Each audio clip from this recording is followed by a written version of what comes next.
Good morning mga kalalabs! Today is the day. We are leaving. Alis na kami ni Nicolette. Bye home. See you next time. Yung mga maghahatid sa amin, doon na sa sasakyan, si Papa, sasama daw. Ihatid lang kami sa may bus station. Magbabas kami ni Nicole. Baka tanungin nyo, bakit hindi kayo nagpahatid? Hindi pa pwede yung sasakyan sa Manila. At wala pang may alam mag-drive sa Manila. So, unahan ko na kayo. Baka tanungin nyo ako. May sasakyan kayo, ba't di kayo nagpahatid sa Manila? Next time. At sila din ang susundo sa amin pag uuwi kami ulit. Diba? Ay!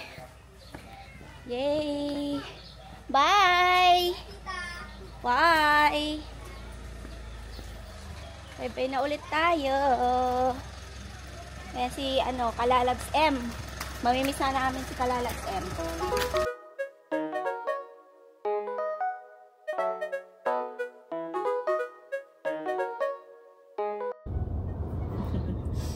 Today. Wow. Ay, Jacob. Mamimiss ka nila sa vlog. Mamimiss nila si Jacob sa vlog kasi gigil na gigil sila kay Jacob eh. Oh, Father. Na-enjoy mo ba? Sangsangit. Sangsangit. Na-enjoy mo ba ang 2 weeks vacation mo? Kiss mo daw, B. Kiss mo na ang ni Papa 5-star. Diyan yung sasakyan natin, 5-star. Ay, wala pa yung bus namin. Pwede naman dun sila baba. Oo. Pwede ka bang mag-park dito, Lord? Baka mamaya hindi ka pwede mag-park dito. Kasi dun may biglang darating. Dito kasi yung bus eh. Dito na lang. Ayun na yung Pasay lang namin. naman sila. Pasay na yata yan Ay, tama, Pasay. Sakto. Sakto. Dito na, Lord. Ano mo na tatawin? At least, di ba? Ipaalis na ata. Di pa. Ay, paalis na. Paalis na. Tanggalin mo yung... Para mo Para. Boss! Tara. Bye-bye. Ayan na sila. Nakasakay kami kaagad. How's your pancit? Breakfast kami ni Nicole ng pancit. Tapos bumili kami ng tubig. Kaso nga lang wala kaming tubig. Kalimutan namin. Ayan, kain po.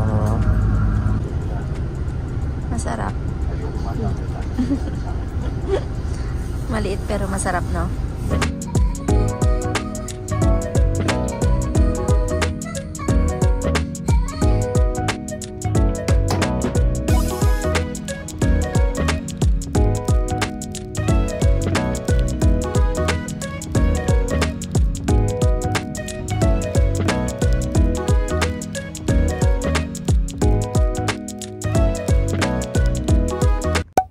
Nandito na kami sa hotel mga kalalab, sa wakas.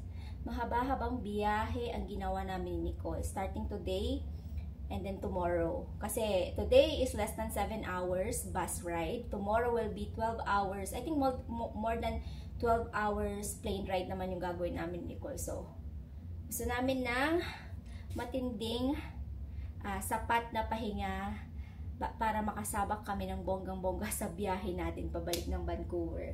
And by the way, mga kalalabs, iba yung hotel natin this time. Kung nanonood kayo ng vlog ko, alam nyo na lagi kami nag-stay sa Savoy Hotel. Pero this time, iba yung hotel namin. So naisip ko na, sabi ko, gusto kong mag-stay sa hotel na malapit sa Mall of Asia. Kasi ang Savoy Hotel, mga kalalabs, okay siya, maganda siya. Malapit siya sa airport, malapit siya sa bus station, pero malayo siya sa kung saan mo gusto mamasyal. So, ang last stop talaga namin ni Nicole all the time na umuwi kami is Mall of Asia. So, sabi ko kay Papa Dave, I will stay at the different hotel this time. I'm not going to stay at the Savoy Hotel. Sabi niya, oh okay. Sabi niya, where do you wanna stay? So, sabi ko, I wanted to stay sa sa TRYP by Wenham Hotel. So, this is our second time na nag-stay kami dito. The first time na nag-stay kami dito, 4 kami actually, Edenel, Junior, Nicole, and ako, nung time na may nag-invite sa atin na subscribers, na kaibigan natin. Sabi niya, meet me in Manila kahit minsan lang. And then, ito yung binook niyang hotel para sa amin. So, that room is like, I think, good for 4 people or 6, ganyan, kasi mas malaki yon. Pero this time is like, good for, 4 people. I-tour ko kayo para makita nyo. Maganda tong hotel na to, malinis. And malapit siya talaga sa Mall of Asia. Malapit siya sa mga pasyalan by Baywalk. I think Baywalk. Tama ba ako? Kasi nagpunta na kami dito before. And malinis siya. And I like it. Iba yung ambience niya sa Savoy Hotel. Iba talaga. So ngayon, i-tour ko lang kayo saglit bago ko i-update si Eden. Kasi nagtatanong siya kung nasaan na kami. Sabi ko, later. Usap tayo later. So, i-ano ko lang kayo. I-tour ko lang kayo saglit dito sa aming room. So, hindi ko kayo matutour dito sa, CR kasi si Nicole. Meron siyang ginagawa dyan sa mata niya. Sabi ko, wag niyang tanggalin yung niya yung eyelashes niya na pinakabit niya sa Pangasinan nung last time. Kasi sabi niya natatanggal na kaya tinatanggal niya na. Are you okay?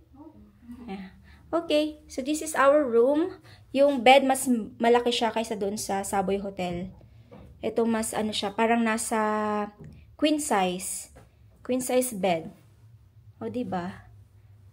Dalawa pa siya. Tag-isa kami ni Nicole. Mas maluwag.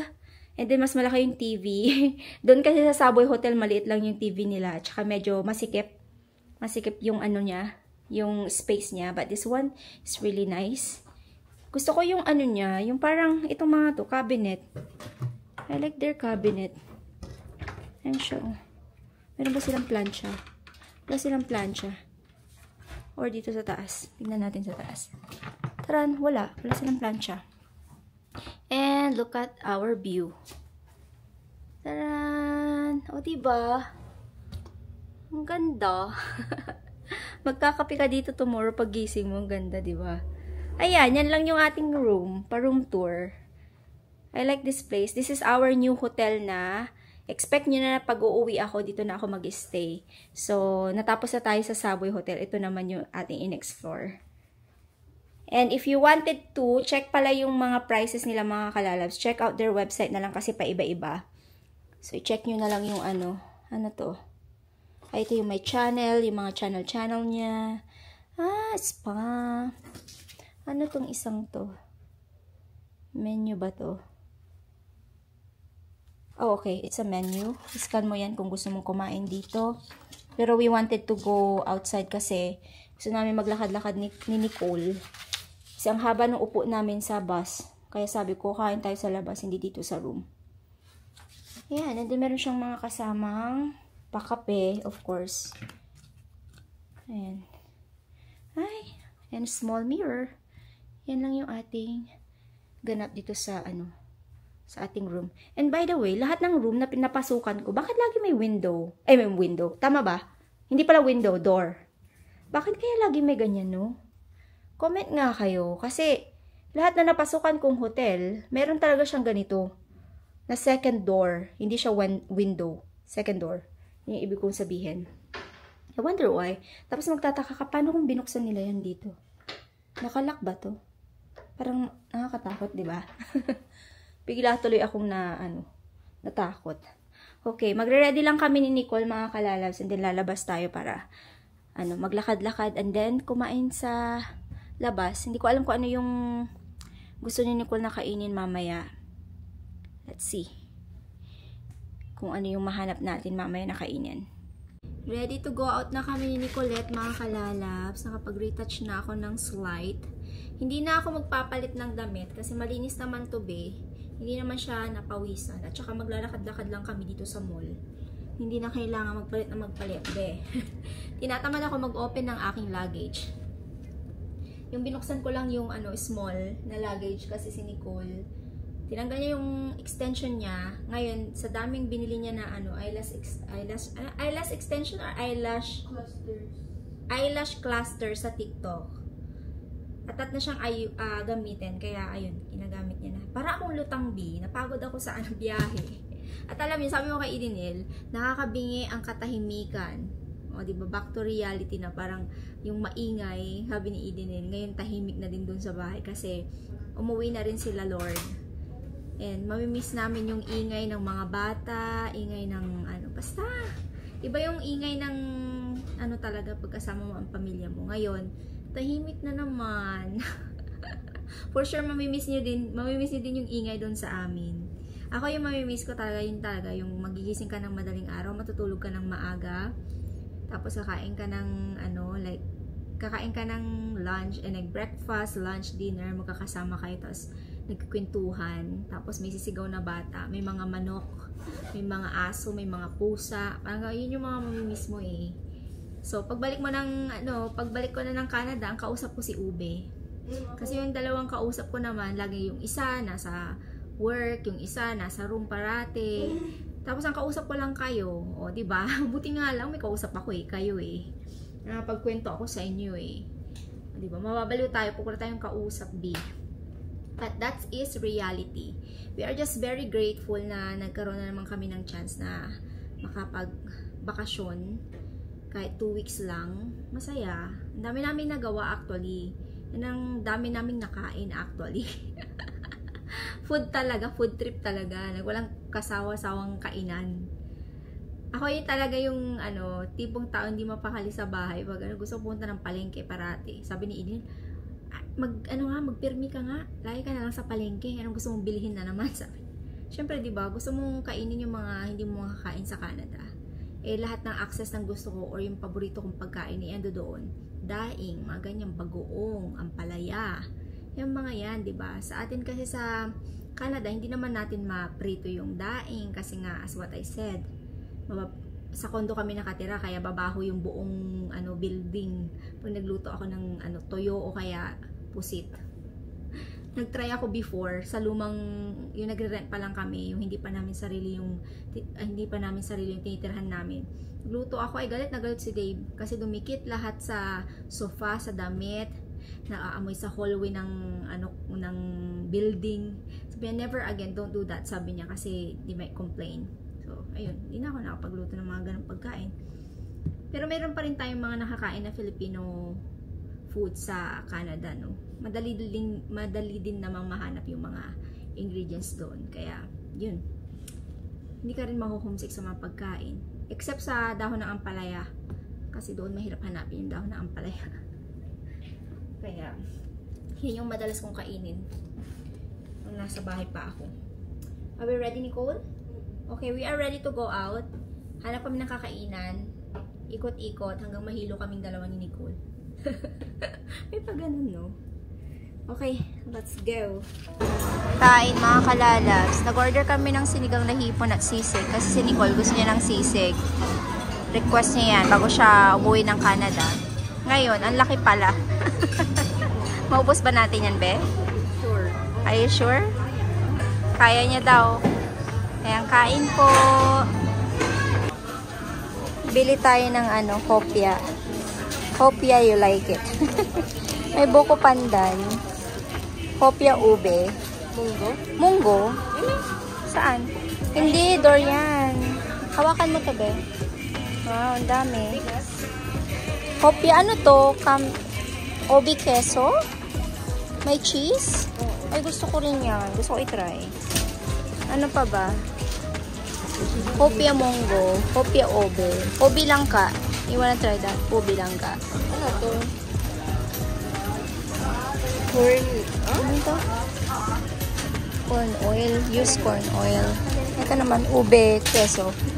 Oh, ang galing, no? Ang daming flavor. Sorry. Ano tong isa to? Kopya. Obi pastillas. Wow. Grabe. Do you want that? You wanna try? Okay, as long as you're gonna eat it, okay? Kaya mo to, B.O. Oh, may mani. Oo nga. Ano yan? Ano to? Ano yan? Ano to, Nicole? Ay, ito, oo, Nick.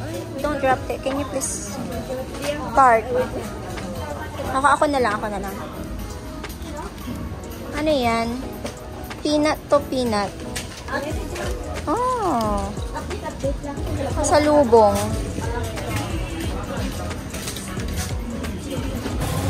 Daming tao, no, Nicole? May nagkakariyogi.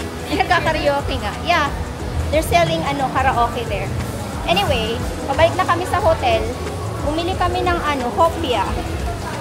Alam niyo ba yung hopia nila? Ang daming flavor. Sabi ni Nicole, let's get the pangalan nun? Durian. Sabi ko, hindi ko masyadong bet ang durian. Lalo na sa mga hopia. Kaya, sabi ko yung lang, 5 na flavor lang yung kinuha namin. Pakita ko sa inyo mamaya. Pabalik na kami sa hotel. Si Nicole, nakakaloka siya. Sumusunod pa ba? May aso sumusunod sa amin. Kaloka. Umupo kami. Sabi ko, huwag kang tatakbo. Umupo kami, umupo din siya, yung aso. Ayun na siya, huwag kang tatakbo, Bea. Sumusunod talaga siya sa amin. Kita nyo? Yung nasa likod, na aso. Hindi namin alam kung bakit. Naloloka ako kay Nicole. Bigla ako na-stress. Nicole, don't. Wala na yata siya. Nag-stop na siya doon. Ano naman kami na that dog? Hindi mo alam. Baka Umupo kami. Umupo din siya. Totoo. Hindi ako nagbibiro. Naloka ako sa kanya. Oh my gosh. Hotel na kami, mga kalalabs. Naloka kami doon sa aso. Ano nangyari doon? Parang sabi ni Nicole, sumusunod siguro baka gusto niya nang sumama sa amin. Kaya nangyari dun sa aso na yun. Nakakatakot kasi paano kung kagating na tayo, Bino? Pero hindi naman siya tumatakol. Sumusunod lang talaga siya. Pero I think she's friendly or he's friendly. Hindi ko alam kung babae o lalaki yung aso na yun. But anyway, pakita ko sa inyo yung binili naming hopia. So, ingbitin yung niya. Hindi ko alam kung na-pronounce ko properly yan. Ingbitin. So, maraming doon customer. Sobrang daming bumibili. And we bought 5 pieces na hopia. So, different kind of flavor. Meron tayong classic. Nakakatuwa. May classic. Meron tayong, ano itong isa? Ube pastillas. And then, meron tayong hopia ube. And meron tayong ube queso. Wow, I'm gonna try that one. And hopia buko pandan. Marami pang flavor to. I think ilang flavor meron sila. Meron pa silang durian. Hindi ko bet. Ayoko ng durian. Baka hindi ko din makain. Kaya masayangan tayo dyan. Kaya sabi ko wag na lang. Itatry ni Nicole yung, ano yung gusto mong itry dito, be? Pastillas. Pastillas? Ano ba yun? Okay. Ube pastillas. Try namin siya, hindi tonight. Hindi ko lang alam kay Nicole kung gusto niya i-try. Pero ako, busog na ako. So, anong pangalan ng restaurant na kinainan namin? Para siyang Jerry's Grill, pero different. Nakalimutan ko yung pangalan niya. May anong pangalan ng be? Congo. Congo? Congo? Congo something. Congo Grill? Hindi ko alam. It's just Congo. Anyway, na-enjoy namin yung kinain namin. Alam nyo, habang kumakain kami ni Nicole, naalala ko sila Papa, sila Idinel, yung mga kapatid ko. Pati yung mga pamangkin ko. Kasi, lahat ng kumakain sa restaurant na yun, like family, like long tables. Naalala ko tuloy sila yung pag kumakain kami, nagkukwentuhan kami. Tapos, alam mo yun, tapos naiiyak ako. Sabi ko, din naiiyak tuloy ako. Tapos sabi naman ni Idinel, naiiyak din ako kasi biglang tumahimik dito sa bahay. Ganun talaga, no? Parang ma-homesick ka right away. Wala pa nga ako sa Canada na homesick ako kaagad. Hindi ko alam kung bakit. Umuwi naman ako parati, pero hindi talaga yan mawawala. Like, alam mo yun. Parang feeling mo, gusto kong laging kasama yung pamilya ko. Pero, hindi naman pwede kasi may pamilya ka din na kailangan mong, isipin, diba? But, yan, na-share ko lang sa inyo.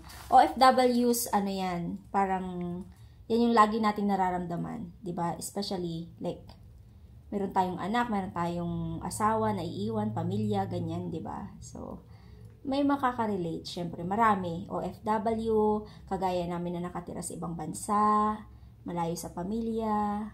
Yan yung pinaka natin. Nararamdaman natin all the time, especially pag umuwi tayo, tapos babalik ulit tayo sa reality na lalayo ulit tayo sa pamilya natin. But we need to sacrifice, sabi nga nila, diba? Sacrifice talaga. And, pag nag-sacrifice naman tayo, maganda din naman yung na ibibigay natin sa pamilya natin. So, Yun yung ano natin. Yun lang yung dalawa mararamdaman. Malulungkot, magiging masaya. Malungkot kasi malayo sa pamilya. Masaya kasi na ibibigay natin yung mga gusto ng pamilya natin. So, kaya hindi siya mawawala talaga. And by the way, kung magtataka kayo kung magkano yung presyo nito, sabihin ko na rin.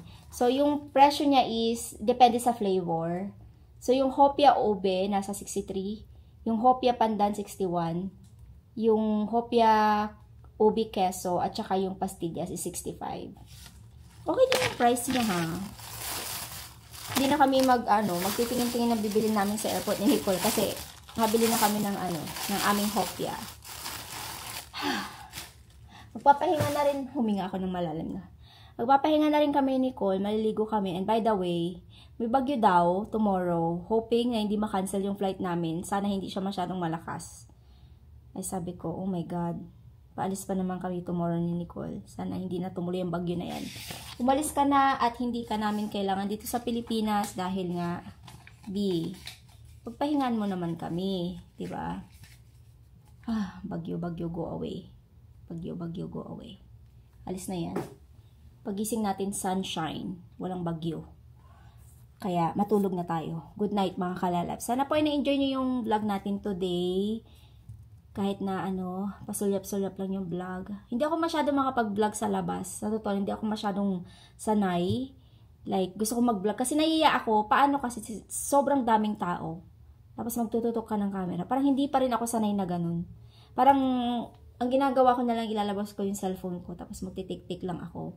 Pero yung parang, mag-vlog ka ng tuloy-tuloy na nasa harap. Tapos, bigla kayong titignan ng mga tao. Especially dito sa Pinas, diba? Sa ibang bansa, hindi ko na-feel yung pinagtitinginan ka ng tao. Pero dito, syempre, pagtitinginan ka, ay, vlogger yan. Ay, nagbablog yun. Blah, blah, blah. May dala-dalang camera.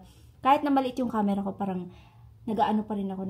Yung parang nahihiya pa rin ako. Yung parang iniisip ko, ano kayong sabihin nila po nagaganito ako, ganyan-ganyan. Pero dapat sanay na ako kasi matagal na ako nagbablog, diba? Pero hindi pa rin ako masanay-sanay. Talagang bahay vlog lang talaga ako.